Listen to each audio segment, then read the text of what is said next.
ठीक करने की ज़रूरत है। हाँ, बिल्कुल सही कह रहे हो आप, रूटीन ठीक करने की ज़रूरत है, बट मैं कर नहीं सकती ना। पहले क्या होता था ना, बच्चों का स्कूल होता था, बच्चे छोटे थे, स्कूल होता था, 7:30 बजे तक बच्चे स्कूल चले जाते थे। उसके बाद मैं उनका लंच, अपना हम दोनों का लंच, ऑफ़िस जाना होता था, और ब्रेकफ़ास्ट, और ब्रेकफ़ास्ट में करके नहीं जाती थी, लेके जाते थे हम। तो वहाँ पे हमारा जो टी ब्रेक होता था ना, हम उसमें फिर ब्रेकफ़ास्ट का जो भी थोड़ा बहुत सैंडविच या कुछ भी, पराठे या कुछ भी जो भी लेके जाते थे, वो हम खाते थे। और मेरी शुरू से आदत थी, क्योंकि जॉब में क्या होता है ना, आपको थोड़ा सा कोई ट्रेस कर देता है ना कि वो खाना अच्छा है, तो आप फिर अकेले के लिए नहीं खा सकते, आप फिर सबके लिए लेके जाते थे। तो मेरे डिपार्टमेंट में थे 12 बच्चे, 12 लोग, तो मैं सबके लिए लेके जाती थी। और वही सेम इनके डिपार्टमेंट के लिए थी, सबके लिए बना के लेके जाती थी। इनके डिपार्टमेंट में 6 लोग थे, तो उनके भी सबके लिए बना के देती थी। तो बच्चों का ब्रेकफास्ट तो सुबह दे दिया, फिर उसके बाद वो आएंगे दिन में, तो उनका लंच और इवनिंग स्नैक्स उनका, क्योंकि मैं आऊँगी 9 बजे, हम आते थे 9, सवा 9, साढ़े 9, कभी सब्जियां वगैरह लेते करते आते थे, तो टाइम लग जाता था। वो तब जब हम ओवर टाइम करते थे, बट जब हम नहीं, तब भी हम 10:30 बजे आते थे, 3 घंटे का ओवर टाइम होता था ना। और अगर जैसे हम 6:30 वाली शिफ्ट में आ जाते थे, 9:30 से 6:30 की शिफ्ट होती थी, तो हम पहुंचते थे कभी 7:30, कभी 8, क्योंकि शाम के सारे काम करते हुए आते थे हम। किसी को मिलना है, कोई राशन का सामान लेना है, कोई सब्जियां लेनी है, कोई कुछ करना है, पेपर वर्क करना है, कुछ भी जो भी हमारे रूटीन के काम होते थे घर से रिलेटेड, वो हम शाम को करते हुए आते थे। सुबह तो हमारे पास टाइम ही नहीं होता था, पर सारे काम सुबह मैं निपटा के जाती थी। 6 बजे, 5:30, 6 बजे उठ जाती थी। उठते ही सबसे पहले मशीन लगाती थी, क्योंकि मेरी शुरू से आदत बन चुकी है। तो आप अभी भी देखते हो ना, मैं जब भी उठती हूँ, उठने सार मेरा ये होता है कि कपड़े धोने हैं, मशीन लगानी है, उधर मशीन चालू कर देती थी। फिर उसके बाद मैं सफाई करती थी, साथ साथ झाड़ू पोछा, साथ साथ सब्जी, या पहले सब्जी चढ़ा देती थी, फिर झाड़ू पोछा लगाती थी, फिर आटा गूंथती थी, फिर रोटी वगैरह जो भी दिन की शाम तक की बनानी है, सब वो सोचना कि भाई ब्रेकफास्ट में क्या बनाना है, वो सारे काम इकट्ठे होते थे। बच्चों की ड्रेस सुबह प्रेस करती थी, सब कुछ, मतलब सारा काम अपने हाथ से करती थी मैं, रुमाल तक अपने हाथ से प्रेस करती थी। बहुत बहुत रूटीन से, बहुत अच्छे से अपना घर चलाया यार। पर अब ना क्या हुआ है, सैमी को जब से हमने गवर्नमेंट स्कूल में डाला है, तो सैमी का 1:30 बजे का स्कूल है, तो वो 10:30, 11 बजे उठता है, फिर अपना मोबाइल देखता रहता है, आराम से बैठा रहता है, नाश्ता वगैरह करता है, तो मेरा काम तब शुरू होता है। ये तो वही है, इनका तो अभी भी वही 9:30 से 6:30 का टाइम है, तो ये 7:30, 8 बजे घर आते हैं शाम को, तो इनका तो वही रूटीन है। और मेरा रूटीन पूरा बच्चों की वजह से अपसेट हो गया। अगर मैं जॉब नहीं भी करूं और मैं उसी रूटीन के हिसाब से चलूँ ना, तो मैं 9:30 बजे सारा नाश्ता वाश्ता सब बना दूँ, लंच बना दूँ, सब कुछ कर दूँ, तो वो दोपहर तक जब दिया जाती है 4 बजे, तब तक वो रोटियों का क्या होगा। और इन लोगों को क्या है, इन लोगों को तवे से उतरा हुआ पराठा चाहिए, तवे से उतरी हुई रोटी चाहिए, पैक वाली चीज़ जो ये ऑफिस अपना स्कूल भी लेके जाते थे ना, तो इनको रोज़ नई नई वैरायटी बना के देती थी मैं ना। मतलब ये सिंपल दाल रोटी तो इन लोगों को पसंद ही नहीं आती थी। सैमी तो मैंने आपको शुरू से बताया ना, वो तो जब से पैदा हुआ उसको आलू, जीरे वाले आलू बना दो। और पहले मैं 2-2, 3-3 चीज़ें बना लेती थी, हिम्मत होती थी, ताकत होती थी मेरे में। और इनको जो खाना है इनके हिसाब से, समृद्ध को जो खाना है, समृद्ध का तो आलू, रोज़ टिफ़िन में आलू, आलू के पराठे, आलू के रोल, आलू की भुर्जी, आलू की सब्जी, गोभी आलू, कुछ भी जो भी आलू की वैरायटी हो, वो आलू तो जाएंगे ही जाएंगे, और पराठी जाएंगी। दिया का होता था, दिया जैसे रात की सब्ज़ी खा लेती थी, या पर दाल वाल नहीं लेके जाते थे, ये दाल चावल हो या तो राजमा चावल हो, या तो इस तरह से होता था। फिर जब मेरा थोड़ा सा रूटीन ख़राब होना शुरू हुआ, जब समृद्ध को गवर्नमेंट स्कूल में डाला, फिर दिया की जॉब जो है वो शिफ्ट जॉब हो गई, नाइट शिफ्ट है उसकी। और नाइट शिफ्ट में भी ना 4 या 5 शिफ्ट होती हैं, 5:30 बजे से शुरू होती है पहली शिफ्ट, तो 4 बजे इसकी कैब आ जाती है। अगर कभी इसकी 7, 7:30 की शिफ्ट होती है, कभी इसकी 10, 10:30 की होती है, कभी लास्ट शिफ्ट होती है 11:30 बजे की, तो उस हिसाब से मुझे चलना पड़ता है, क्योंकि इनको मैं एडजस्ट करवा सकती हूँ, ये बड़े हैं, ये समझ सकते हैं, पर बच्चों को नहीं करवा सकती। अभी जबकि बीच में कितना मैं बीमार भी रहती हूँ, और ये जो खाने की चीज़ है ना, कि खाना बाहर का आता है, आप एक बात बताओ ना, रूटीन में कितनी बार आप खा लोगे राजमा चावल, कढ़ी चावल, सांभर चावल, छोले चावल, और एक काली पीली दाल चावल, और एक पीली दाल चावल, बस ये 6 चीज़ें हैं जो साहब खा लेते हैं। उसके बाद वो नहीं खाते। फिर वैरायटी चेंज करनी पड़ती है मुझे, जैसे मैं अरबी बनाऊंगी, गोभी बनाऊंगी, चाप बनाऊंगी, मटर पनीर बनाऊंगी, आलू मटर बनाऊंगी, तो वो मैं वैरायटी चेंज करती रहती हूँ। ये मैं करती हूँ, अगर आप पीछे के ब्लॉग देखेंगे तो मैं बनाती हूँ घर में खाना, प्रॉपर खाना बनता है हमारे घर में। पर जब मैं बीमार होती हूँ ना, तो ये जॉब्स पे जाते हैं, और 55 की एज है, अब ये आके बना नहीं सकते। पहले बीच में जब मैं बीमार हो जाती थी, अब होना शुरू हो गई थी, तो ये होता था कि ये कहते थे तू दाल चढ़ा के आ जा, ये मुझे चाय बना के देते थे, साथ के साथ तड़का लगा देते थे। ये तड़का लगा के विसल करवा देते थे, मैं जाके चावल रख देती थी या चपाती बनानी होती थी वो बना देती थी, तो मिल के शाम का काम हो जाता था, सिर्फ किचन। उसके अलावा मैं इनसे कोई काम नहीं करवाती थी। बर्तन धोना, सफाई करना, वो सब मेरे काम है। कपड़े धोना, प्रेस करना, तय लगाना, अलमारियाँ जमाना, सब मेरा काम होता था, तो वो मैं नहीं करवाती थी। बट हाँ, जब ज़रूरत पड़ी तो इन्होंने बर्तन भी मांजे हैं, इन्होंने किचन भी पूरा संभाला है। मतलब मैं बाकी के काम करती थी तो ये खाना प्रॉपर बनाते थे, तो वो भी किया इन्होंने मेरे साथ बहुत, मतलब पूरा कोऑपरेट किया जब मैं जॉब करती थी। क्योंकि फिर धीरे धीरे जैसे मेरी तबीयत धीरे धीरे ज़्यादा ही ख़राब होने लग गई थी, रूटीन इतना टाइट हो चुका था, इतना टाइट हो चुका था। और फिर जब ये स्पाइन की प्रॉब्लम हुई फिर तो मेरी बॉडी ख़त्म ही हो गई ना बिल्कुल, मतलब मेरे कंट्रोल से सब चीज़ बाहर चली गई। अब ये होता है ज़्यादा देर बैठ नहीं सकती, ज़्यादा देर चल नहीं सकती, पैर लटका के नहीं बैठना है, ज़्यादा देर खड़े नहीं रहना है, वज़न नहीं उठाना है, बहुत सारी चीज़ें हैं यार, बहुत सारी चीज़ें। मैं कैसे सारी चीज़ों को लाइन अप करूँ, टाइम लग रहा है पर आएंगी सारी चीज़ें लाइन पे, ये मुझे विश्वास है। स्पाइन की या जो भी बड़ी इंजरी होती है, बड़ा इशू होता है, उसको ठीक होने में ज़रूर टाइम चला जाता है, बट ठीक होती हैं चीज़ें टाइम के साथ। मेरी चीज़ें ऑल दो ठीक हुई नहीं है आज तक, ये दांतों को 18 साल हो गए, ख़राब ही होते जाते हैं, ख़राब ही होते जाते हैं। ठीक कराने भी जाती हूँ, 3 बार सारे दांतों का रूट कनाल हो चुका है, पिलर डल चुके हैं कि अब बस फिक्सिंग होनी है दांतों की। और उसके बाद फिर पीछे के 3 दांतों में प्रॉब्लम हो गई। फिर उसके बाद ये जो सर्जरी हुई थी दाढ़ की, यहाँ के कान के नीचे आ गई थी, हड्डी के नीचे फंस गई थी दाढ़, तो उसकी सर्जरी हुई थी। तो उसके बाद ये प्रॉब्लम आ गई यहाँ पे, और डॉक्टरों को कुछ समझ नहीं आया, उन्होंने कैंसर बता दिया मुझे। मेरे पास रिपोर्ट्स आज भी पड़ी होंगी कहीं ना कहीं, मुझे ढूंढनी पड़ेगी, बेड में कहीं पड़ी होगी। कितने डॉक्टरों को दिखाया, कहाँ कहाँ धक्के खाए, किसी ने बोला स्किन कैंसर हो गया है, किसी ने बोला कोढ़ हो गया है, किसी ने बोला टीबी हो गया है, किसी ने कुछ।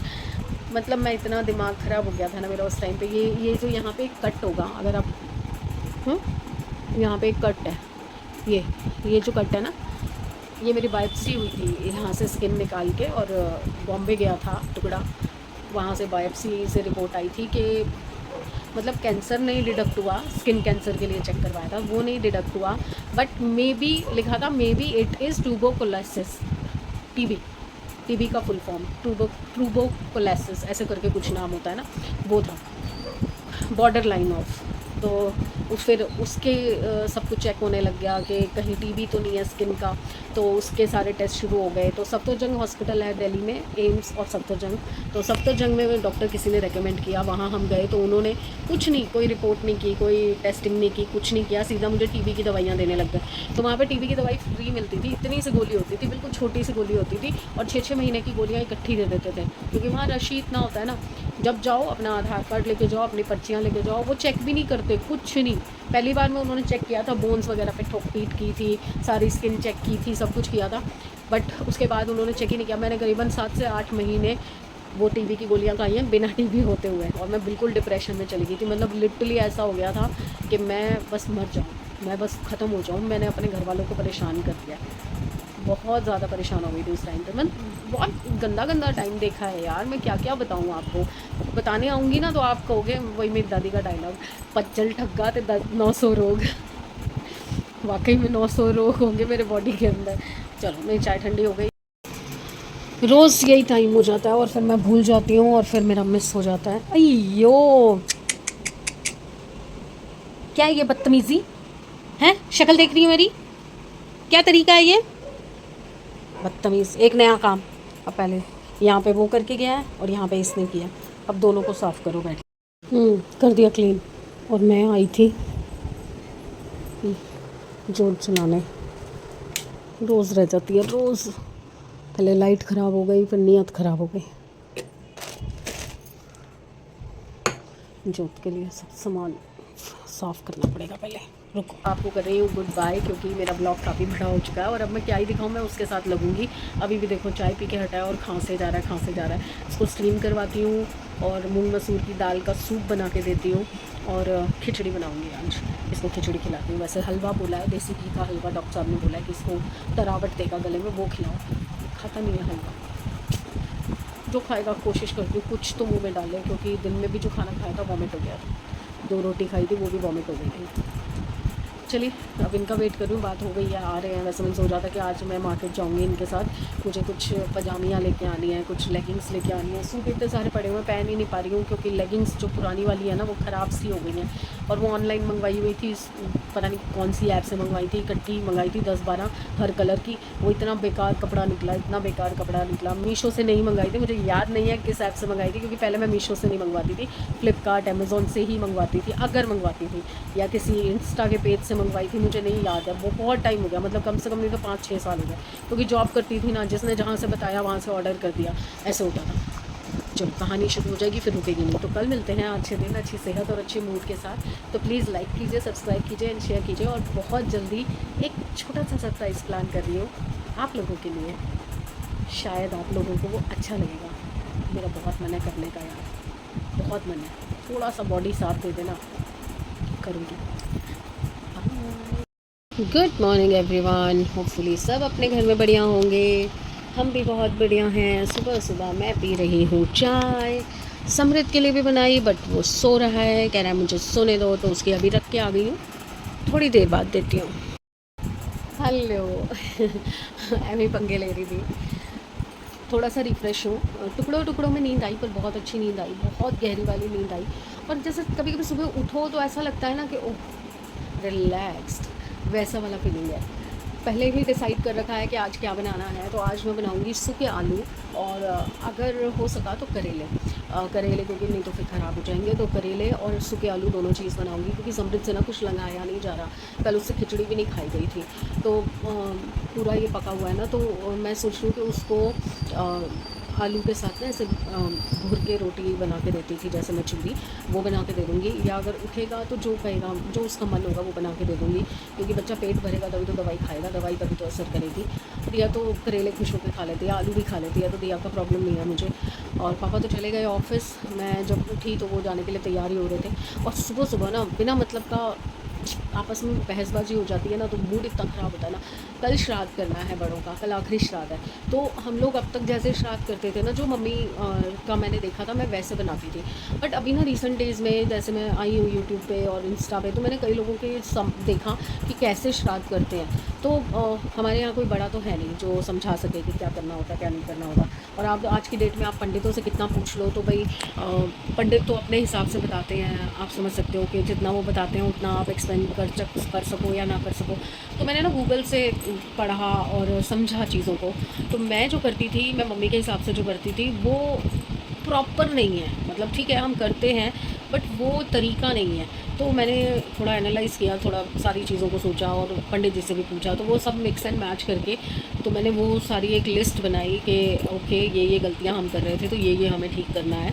तो मैं वो सुबह उनको बोल रही थी कि एक बार ये लिस्ट पंडित जी से मैच करवा लो कि ये सामान ओके है, तो आज शाम को आप आते हुए ले आना, और कल सुबह हमें निकालना है श्राद्ध का।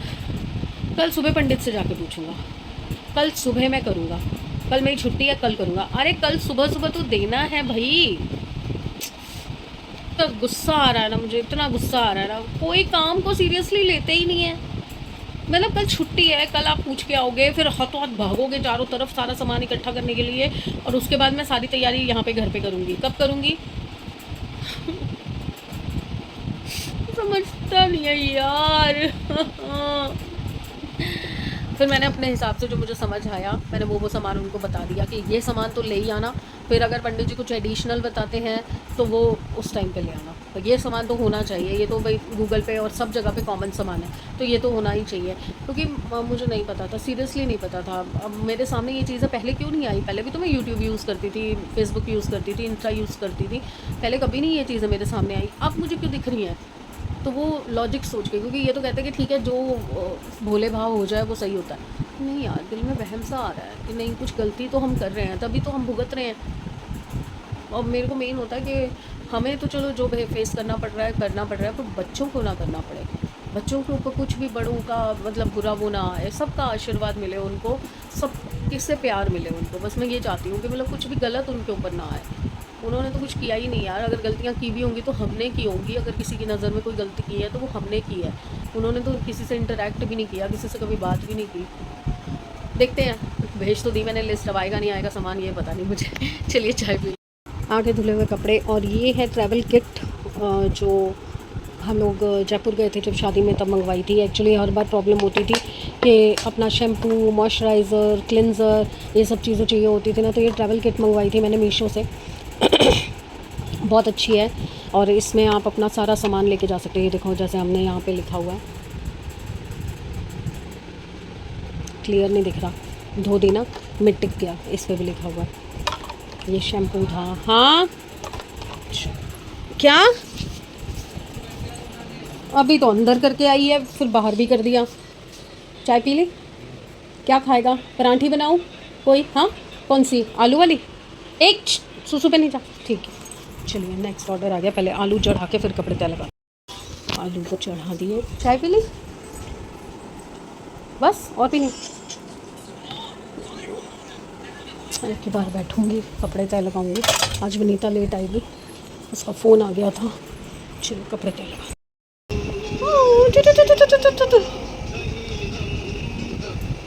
ये अब आई हूँ मैं, खाना वाना लेके तसल्ली से बैठ के खाऊंगी। दिया का भी बना के रख दिया और 2:30 बज गए थे, 2 बज गए थे ना, तो मैंने सोचा बार बार क्या तवा रखना। इसलिए क्या होता है, तवा बहुत तेज़ गर्म हो जाता है तो पराठे अच्छे बनते हैं, करारे करारे बनते हैं। तो मैंने कहा तेज़ गर्म तो हो ही रखा है, अभी बना के रख देती हूँ।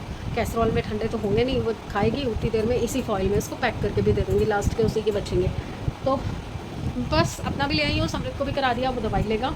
और साथ साथ आगे 2 पार्सल, जो कि दिया की झुमकियाँ सारी उसने खा ली थी, तो मैडम जिद पे अड़ी हुई थी, मेरे को नहीं पता, मेरे को तो दोबारा मंगा के दो।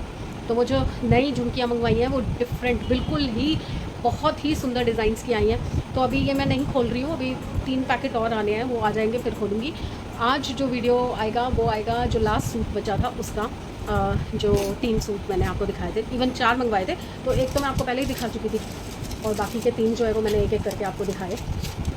आपको मेरा एक्ट कैसा लगता है आप प्लीज़ मुझे बताया, क्योंकि मैं जल मारती रहती हूँ, तो बस वही एंटरटेनिंग बनाने के चक्कर में। तो वो कैसा लगता है, मैं कभी ऐसी हरकतें करती नहीं हूँ, तो आपको वो देख के अजीब तो नहीं लगता, वो बताइएगा।